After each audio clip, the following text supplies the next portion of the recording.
Olá, pós-graduando, olá, pós-graduanda, tudo bem com vocês? Bem, eu espero que vocês estejam bem e que nós possamos ter uma aula muito produtiva. Hoje nós estamos partindo para a nossa segunda videoaula da disciplina Letramento Digital e Alfabetização. Se vocês se lembram bem, em nossa última videoaula, nós abordamos a noção de texto, não é? Exatamente para estarmos bem familiarizados com esse conceito, não é? O conceito de texto, de textualidade, para que nós pudéssemos, a partir desta videoaula, a videoaula 2, adentrarmos ao estudo do letramento digital, que conforme nós veremos, está assim muito relacionado ao estudo dos gêneros textuais, não é? Sendo, portanto, o texto, não é? A textualidade um fator determinante para que nós possamos, então, nos apropriar deste arcabouço. Bem, na aula de hoje, nós vamos abordar os conceitos de letramento que vocês, inclusive, vêm estudando em outras disciplinas. Nós vamos retomar esse conceito de modo breve para que nós possamos chegar ao conceito de letramento digital, que conforme nós vamos ver, não é? Esse termo letramento digital, ele vai derivar aí da noção de letramento, não é? Que é exatamente o resultado de uma ação de ensinar, não é? De aprender a ler e escrever, não é? É esse estado, é essa condição que adquire um grupo social, ou mesmo um indivíduo, como consequência de ele ter se apropriado da escrita, o letramento. Então, além de decodificar as pessoas que adquirem o que nós chamamos, né, letramento, elas compreendem também o contexto de produções textuais, e nós vimos na última videoaula que o contexto se faz muito importante para a compreensão totalitária de um texto em sua integralidade, não é? Essas pessoas, elas possuem uma leitura de mundo, elas são capazes de entender as diversas situações comunicativas que as rodeiam. Então, o conceito, não é, de letramento digital, ele acopla a esse termo letramento um adjetivo digital, não é? Que se refere exatamente à capacidade de compreender as situações de leitura, situações de escrita que acontecem no contexto tecnológico. Então, quando estamos falando de letramento digital, nós estamos falando de um ambiente específico, não é? Então, isso significa que o processo pelo qual uma pessoa passa para construir essas habilidades necessárias, não é, para se viver em sociedade, para se trabalhar, não é? Esse processo, ele cada vez mais está inserido no nosso cotidiano escolar, não é? Então, é por isso que nós vamos hoje abordar primeiro teoricamente e na segunda parte da aula, de modo mais prático, esse conceito, não é? O conceito de letramento digital. Nós vamos partir para iniciarmos aqui com a conceituação de um texto que eu pedi para que vocês lessem lá na nossa atividade individual, o texto Letramento Digital, um tema em gêneros efêmeros, não é? Da Ana Elisa Ribeiro.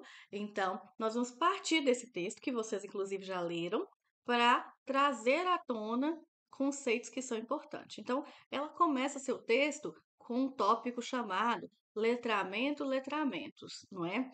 E aí nós vamos perceber que esse conceito de letramento, ele é bastante difundido, não é? No nosso meio acadêmico, no meio acadêmico brasileiro, e ele vem sendo empregado em inúmeros trabalhos. Então, com recorrência, vocês vão ler textos, trabalhos, artigos que versam a respeito de letramento, especialmente, né, trabalhos aí que vão tratar de educação, práticas de leitura, e nós não vamos encontrar, o que nós não vamos encontrar é uma homogeneidade uma estabilidade desse conceito, não é? São várias as obras que vão problematizar esse conceito e é impossível, não é, estudarmos o tema sem percorrermos uma trajetória que a Annelisa faz lá no texto dela, que vai incluir pesquisadores como a Ângela Kleiman, a Vera Ribeiro,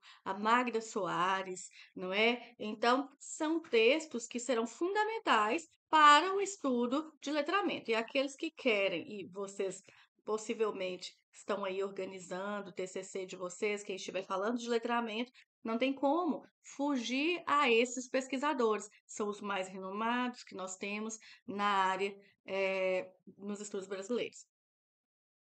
Então, o que nós vamos perceber é que, não é, a Magda Soares, ela vai trazer lá no livro dela, que se chama Letramento, um tema em três gêneros, um livro de 2004, ela vai trazer para a gente algumas noções. Eh, o que nós podemos entender é que, numa última inferência que se pode, né, tirar desse conceito de letramento, é que e a Magda Soares ela vai pontuar isso. Um indivíduo, ele pode não saber ler e escrever. Isto é, ele pode ser analfabeto, mas ser, de certa forma, letrado, não é? Como nós vamos ver daqui a pouco, não é?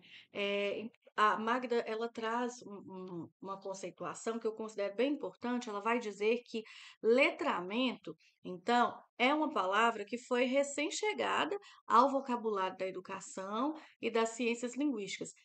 Ela vai dizer que é na segunda metade dos anos 80, há cerca de apenas 10 anos, né, portanto, que essa palavra vai surgir no discurso dos especialistas dessa área no Brasil. Ainda eh, tratando do livro da Magda Soares, ela vai nos trazer que letramento é, pois, o resultado da ação de ensinar ou aprender a ler e a escrever, não é? Então, Magda Soares vai pontuar que o letramento, ele traz esse resultado da ação de ler, de ensinar ou aprender a ler e escrever, não é? O estado, a condição que adquire um grupo social ou um indivíduo como consequência de ter se apropriado da escrita. Vejam bem. E ela segue, não é? Ela segue conceituando letramento. E é muito importante porque tanto a Magda Soares quanto a Ana Elisa Ribeiro, no texto que vocês leram na última atividade, elas vão trazer essa inferência, não é, de que a gente pode tirar do conceito de letramento, qual seja a de que um indivíduo ele pode não saber ler, ele pode não saber escrever, ou seja, ele pode ser analfabeto, mas ser de certa forma letrado. Essa é a pontuação delas. Então, a Annelisa Ribeiro vai falar que o letrado de que falamos aqui não é só o indivíduo culto, mas também aquele indivíduo que domina poucos recursos da língua escrita. Então, vejam que, embora analfabeto, o indivíduo ele pode ser considerado letrado. Assim, um adulto ele pode ser analfabeto, porque mesmo marginalizado socialmente, economicamente, mas ele vive ali em um meio em que a leitura e a escrita têm uma presença forte, por exemplo, esse indivíduo, ele se interessa em ouvir a leitura de jornais feita por uma pessoa alfabetizada. Se ele recebe cartas, por exemplo, e a Analisa pontua isso, que outros leem para ele, se ele dita cartas para que uma pessoa alfabetizada as escreva, não é? Se ele pede a alguém que leia avisos, indicações, placas para eles, não é? Então, de certa forma, esse indivíduo ele faz uso da leitura e da escrita também, da mesma maneira que uma criança, por exemplo, que ainda não foi alfabetizada, mas ela já folheia livros, ela finge ler esses livros, ela brinca de escrever, não é? Ela ouve histórias que são lidas para ela, não é? Essa criança ela está então rodeada de material escrito e ela percebe seu uso, sua função. Essa criança ainda que não alfabetizada, porque ela ainda não aprendeu a ler e a escrever, mas essa criança ela já penetrou ali ao mundo do letramento, já que é de certa forma letrada, não é? Então, esses exemplos que eu mencionei, que a Ana Elisa pontua no seu texto, eles vão evidenciar a a existência, não é, desse fenômeno a que nós temos chamados de letramento. Então, esse fenômeno do letramento, ele possui, então, uma diferença em relação ao outro fenômeno que nós chamamos de alfabetização. E vocês certamente já se debruçaram, sobre os conceitos de alfabetização e também de letramento em outras disciplinas, no módulo 1, no módulo 2 da pós-graduação de vocês. Essa diferença entre alfabetização e letramento vai apontar para a importância, vai apontar para a necessidade de partirmos, não é, nos processos educativos de ensino e também de aprendizagem, da leitura sempre. Por isso é que nós trabalhamos as noções de textualidade na última aula e da escrita, não é? Tudo isso voltado para crianças, para que essas crianças elas sejam adultos que possuam aí uma clara concepção desses fenômenos e de suas diferenças e relações. Então, o indivíduo letrado de que nós estamos falando aqui, que vocês têm ouvido falar recorrentemente nas disciplinas de vocês, não é só o indivíduo culto. Pensem, pontuem bem isso. É também aquele indivíduo que domina alguns poucos recursos da língua escrita. Para alguns pesquisadores, até mesmo uma pessoa analfabeta, não é? Ou seja, ela pode vir a ser considerada letrada, enquanto o alfabetizado é o indivíduo que domina determinada tecnologia, não é? O letrado, ele pode até não dominar individualmente, mas ele sabe que o domínio da língua escrita, não é? Oral, ela vai implicar em certos usos e muitas possibilidades. O letrado analfabeto pode saber, portanto, quais são essas possibilidades e pode até atingir por meio delas, não é, os seus objetivos, embora indiretamente. Então, é importante sabermos e pontuarmos que o conceito de letramento é um conceito amplo, é um conceito muitas vezes controverso, exatamente porque nós temos muitos autores que vão discutir eh, este conceito. Portanto, um conceito amplo. Os graus de letramento, não é? A Annelisa vai trazer para nós que os termos alfabetizado e analfabeto, eles dão uma noção falsa, a de que possa existir uma distinção clara e abrupta entre aqueles que dominam e aqueles que não dominam a escrita. O conceito de letramento, então, ele embaça essa divisão e, no lugar dela, propõe um contínuo, em que faz sentido falar em graus, como mostram Kleiman e Tofani.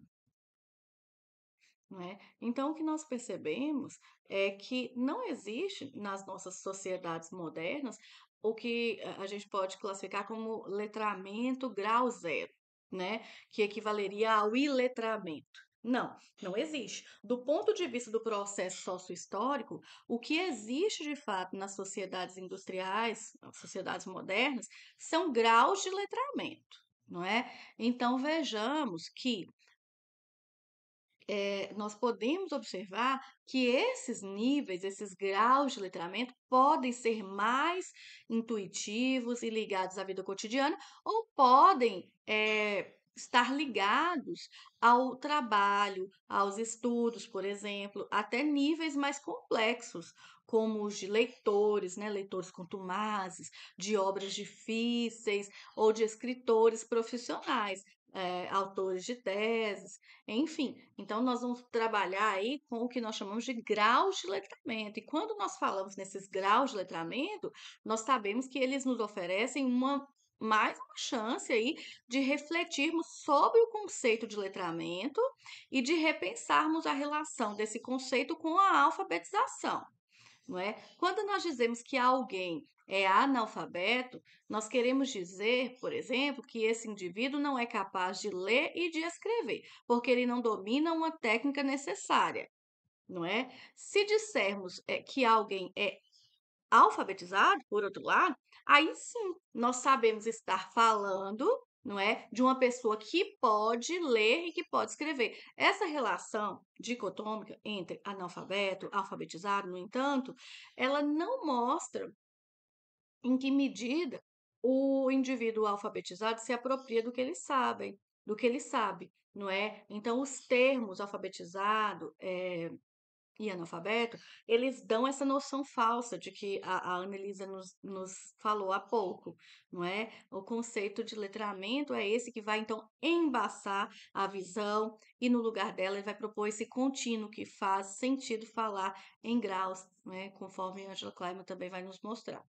É, sendo assim, nós vamos pensar que é o, o termo, não é? O termo duplamente constituído, letramento digital, é um termo em que nós vamos perceber que em outras línguas, em outros países, ele foi sendo definido até chegar ao que nós temos aqui no Brasil hoje, que é o termo letramento digital. Então, é, nós temos nos Estados Unidos e na Europa termos como computer literacy, informational literacy, digital literacy, multimedia literacy.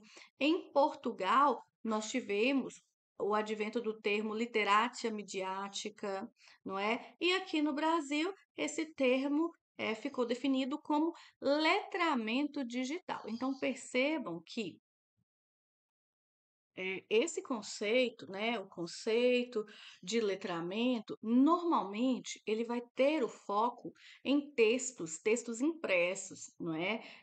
Já que os textos digitais, por sua vez, eles são mais recentes e do que essa discussão sobre as práticas sociais de leitura, prática de escrita.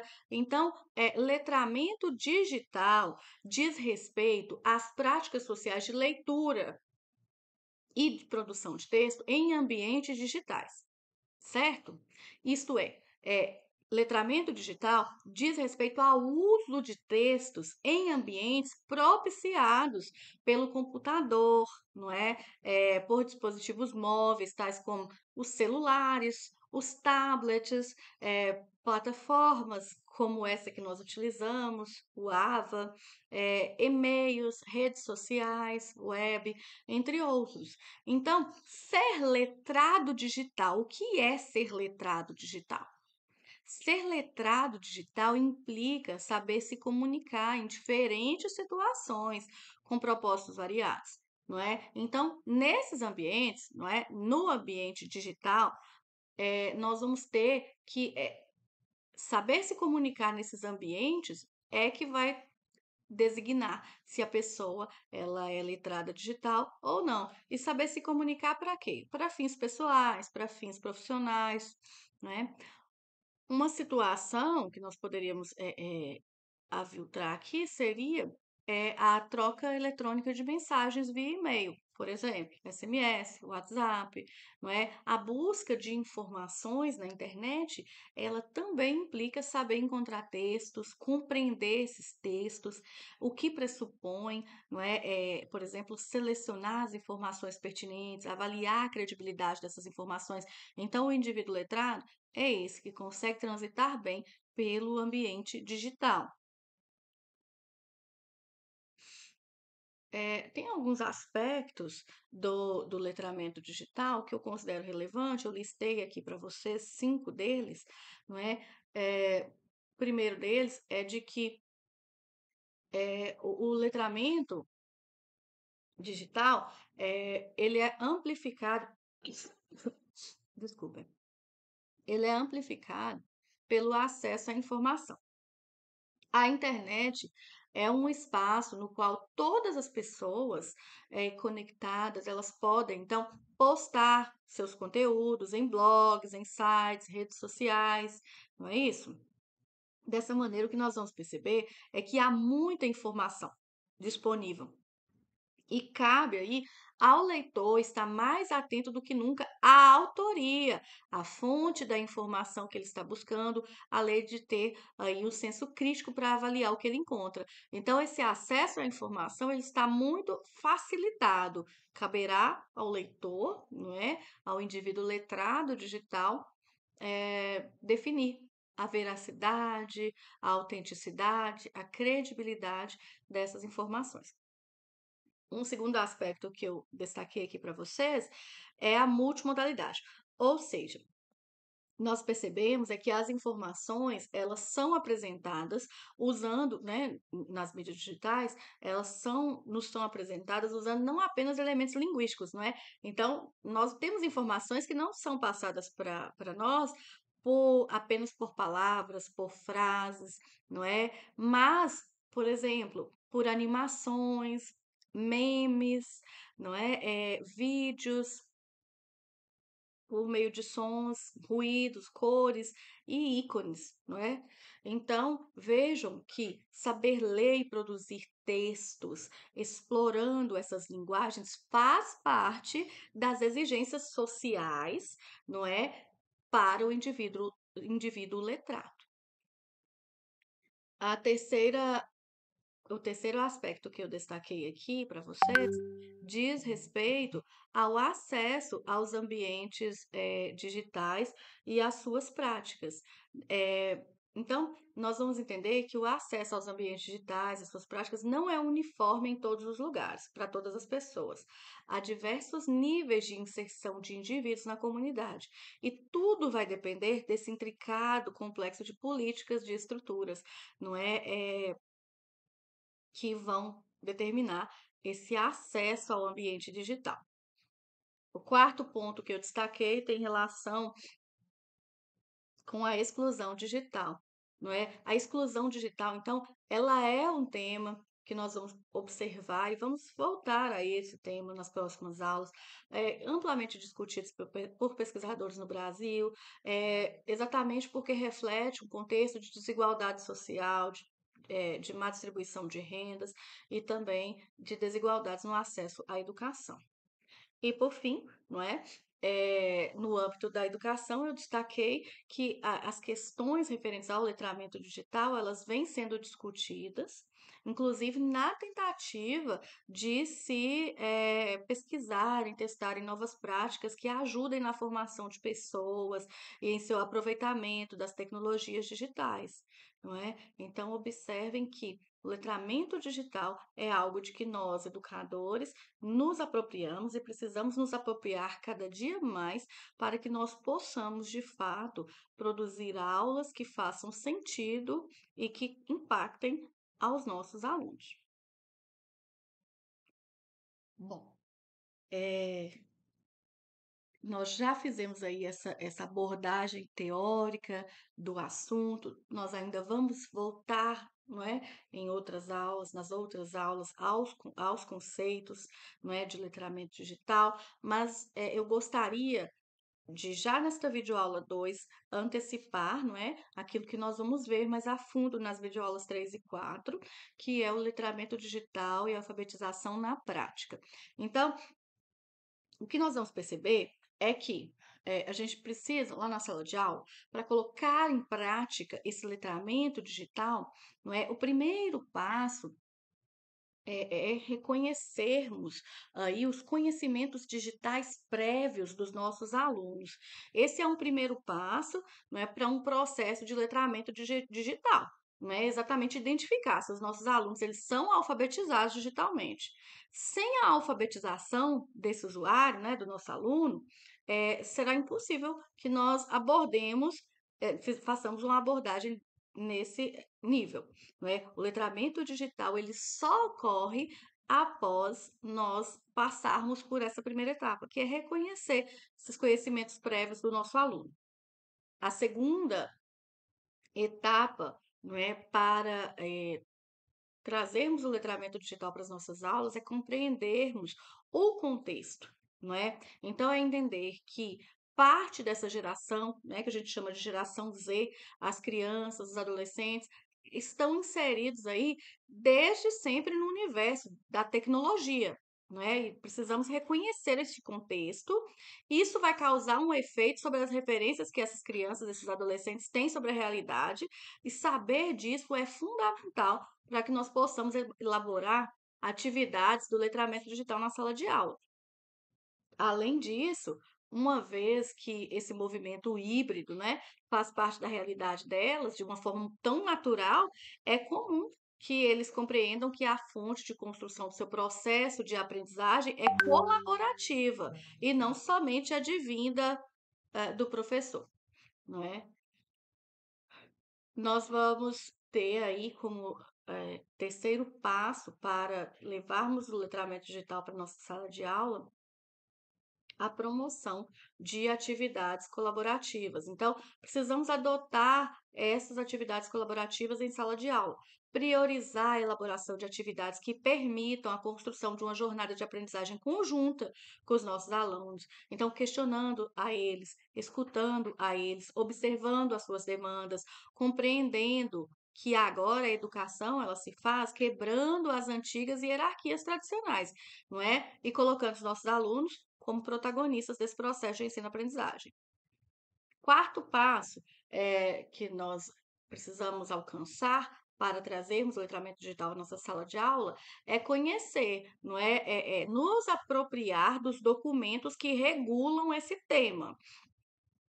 Então, é necessário que nós, enquanto professores, busquemos as regulamentações, no nosso caso específico, não é? A BNCC, sobre o ensino da tecnologia de informação, comunicação, as TICs, não é? Bem como também buscar o que o documento ele vai falar sobre a cultura digital, quais são as competências que devem ser desenvolvidas aí pela escola. Nós precisamos estar amparados por documentos.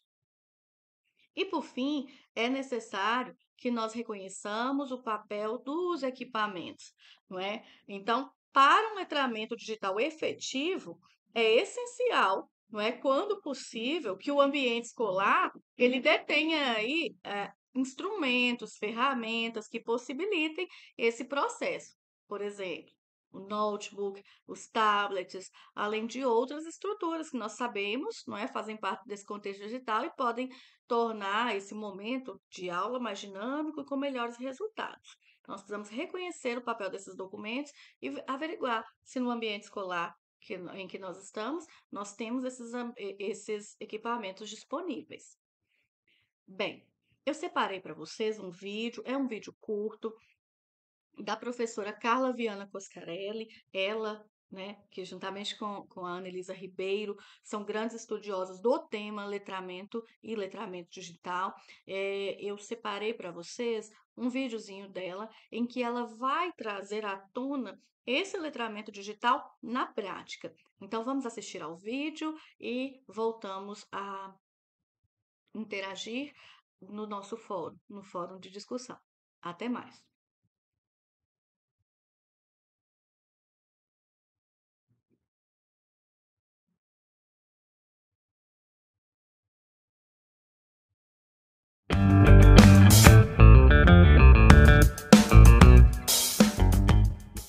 Oi, pessoal. Hoje é a nossa última aula, nossa quinta e última aula. E eu já estou com saudade. Já falamos nas outras aulas do conceito de letramento digital, hipertextualidade, multiletramentos, de navegar e ler, da recepção e da produção de texto online. E hoje, nesse nosso último encontro, nós vamos falar da cereja do bolo, que é a parte mais gostosa, que é o letramento digital na prática. Eu adoro pensar em formas de colocar as teorias na prática, né? Letramento digital, então, é uma gostosura, porque as possibilidades são infinitas. Tem muita coisa legal para fazer, como diz o Sugata Mitra, a forma para o sucesso no ensino é um computador na mão e uma boa pergunta na cabeça.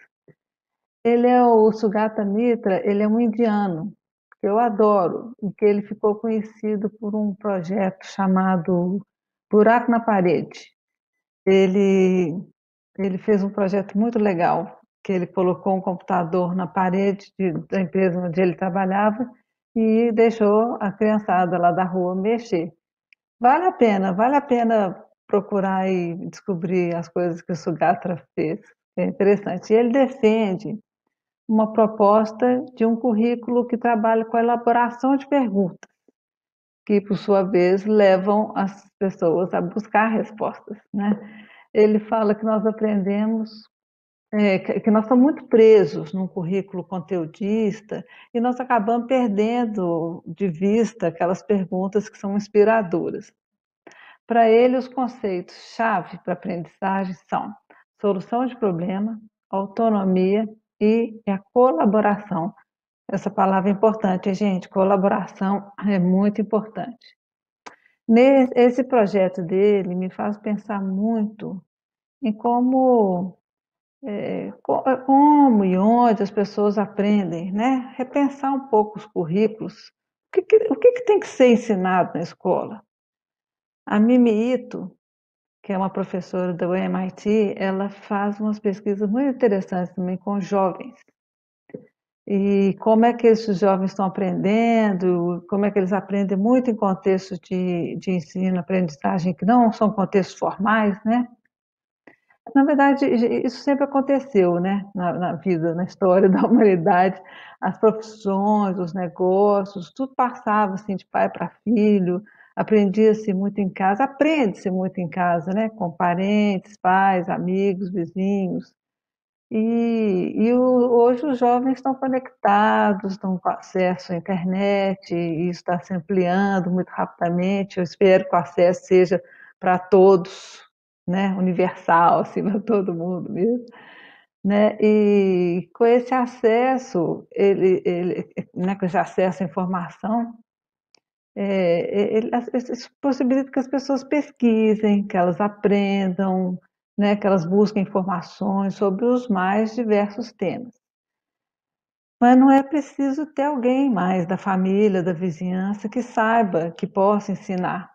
Né? A vontade de aprender já é um grande passo para que o usuário de computador, né, seja PC, laptop, tablet, celular, essa pessoa que tem acesso, busque mais informações, né, sobre algum tema, sobre alguma coisa que ela quer aprender, em diversas fontes, em diversas linguagens, pode ser um vídeo, tutorial, pode ser um texto, né?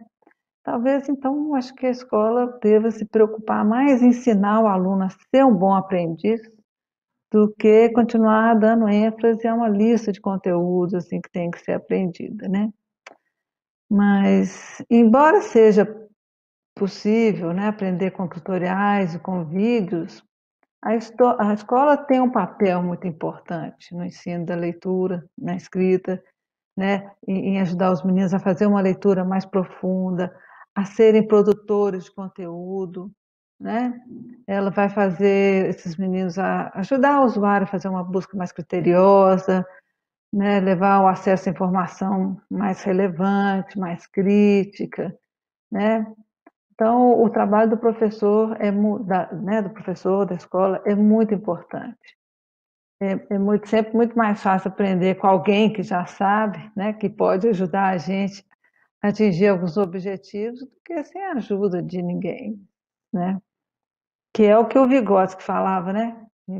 Alguém vai te dar a mão e vai ser mais fácil de você chegar em algum lugar com a ajuda de alguém, né? Você consegue chegar onde você não chegaria sozinho.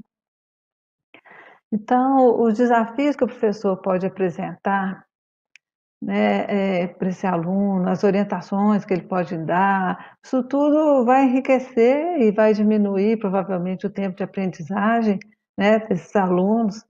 Por isso é preciso adotar uma concepção de aprendizagem assim, considere essa perspectiva assim, do letramento, dos multiletramentos, coisas que a gente já falou lá na aula 1 ou 2, nas primeiras aulas, né? Nessa perspectiva, não cabe trabalhar pensando assim, num conteúdo, né? Assim, muito focado no conteúdo, né? Mas tem que pensar no desenvolvimento da autonomia, numa perspectiva de desenvolver projetos, uma aprendizagem mais contextualizada, centrada no aluno, e que seja significativa para ele, porque se for significativo para o aluno, vai ser mais interessante, inclusive, para o professor, né? Acho que a gente tem que descolar um pouquinho dessa coisa de aula de 50 minutos, o professor falando na orelha dos meninos, né? Trabalhar com essa ideia de projeto, de uma boa de uma pesquisa inspiradora, de uma pergunta, né, inspiradora, que vai acabar culminando em um projeto de busca de informação, de compartilhamento de informações, né, também. E aí, para falar, né, como colocar essas ideias em prática, eu vou sugerir que vocês deem uma olhada em alguns livros. Um dos livros é da Roxane e do Eduardo. Meu exemplar não está aqui, porque ele ficou lá na escola e está tudo trancado lá. Eu não pude ir lá buscar, né? Mas é um livro muito conhecido, chamado Multiletramentos na Escola, que tem atividades sobre blog nos anos iniciais do ensino fundamental.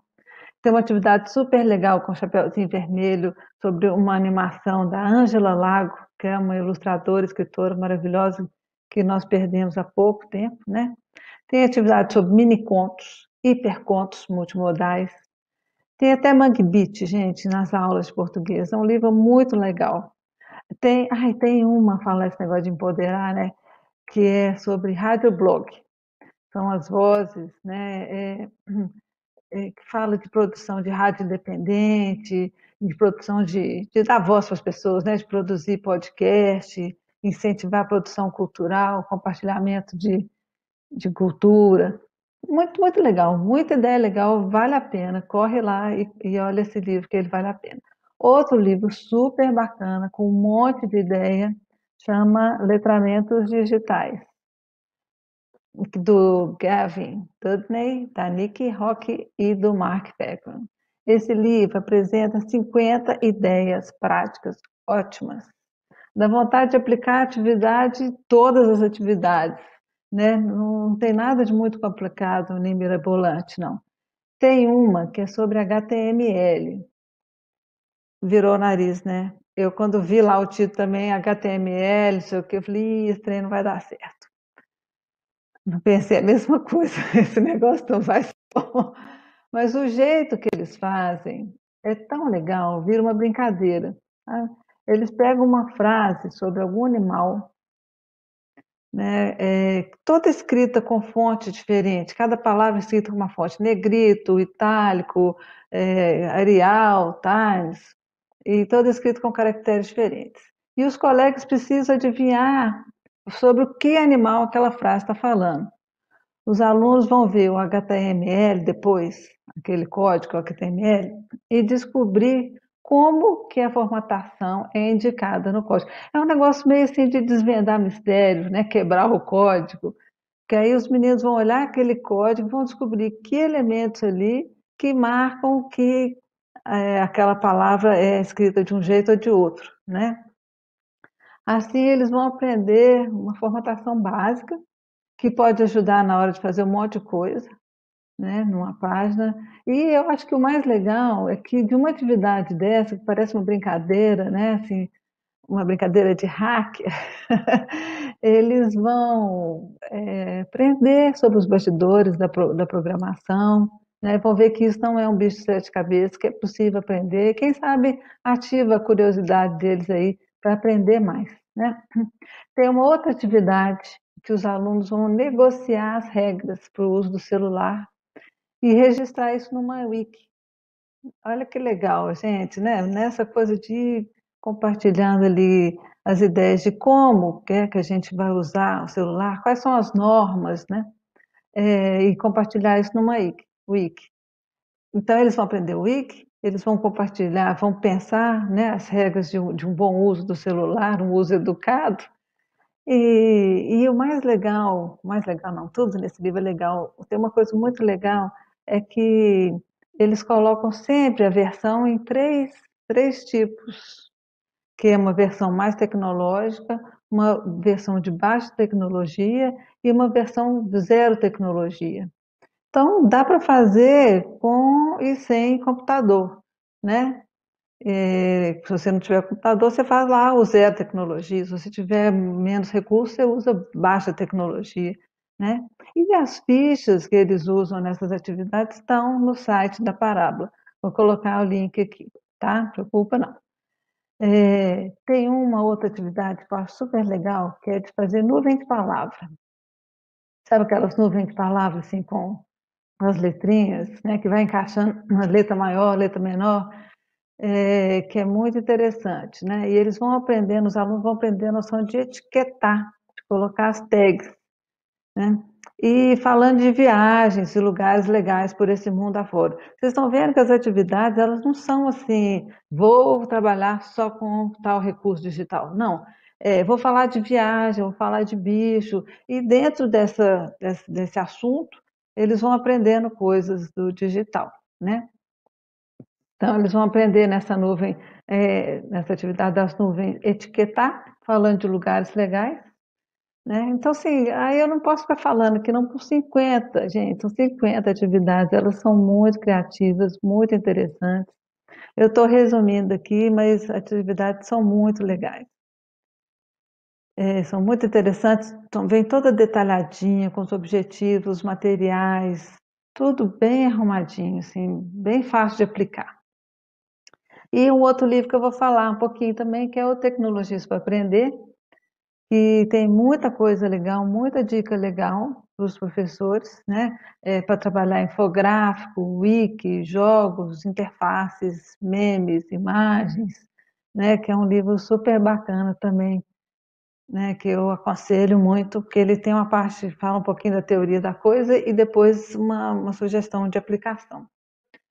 Então é isso, gente. Eu vou encerrar esse mini curso sugerindo a vocês que pesquisem, pensem, coloquem em prática uma ideia de escola assim, sei lá, que promova uma educação mais para a liberdade, para a autonomia, né, para uma aprendizagem mais cooperativa, colaborativa, né? Uma escola mais significativa, mais divertida para os alunos, mais estimulante para os professores também, né? Uma escola que não se preocupe tanto com os conteúdos, e sim com o desenvolvimento de habilidades para a formação de um cidadão letrado, crítico, empoderado e que seja capaz de conquistar seus espaços, de exercer plenamente a cidadania, com respeito, generosidade, curiosidade, vontade de aprender sempre mais, né? Muito obrigada pela participação de vocês. Eu agradeço mais uma vez o convite do Marcos, da Andréia, da Parábola, para vir conversar com vocês. Agradeço a todos que acompanharam, compartilharam esse mini curso, né? E fiquem bem, cuidem-se bem. Muito obrigada por tudo.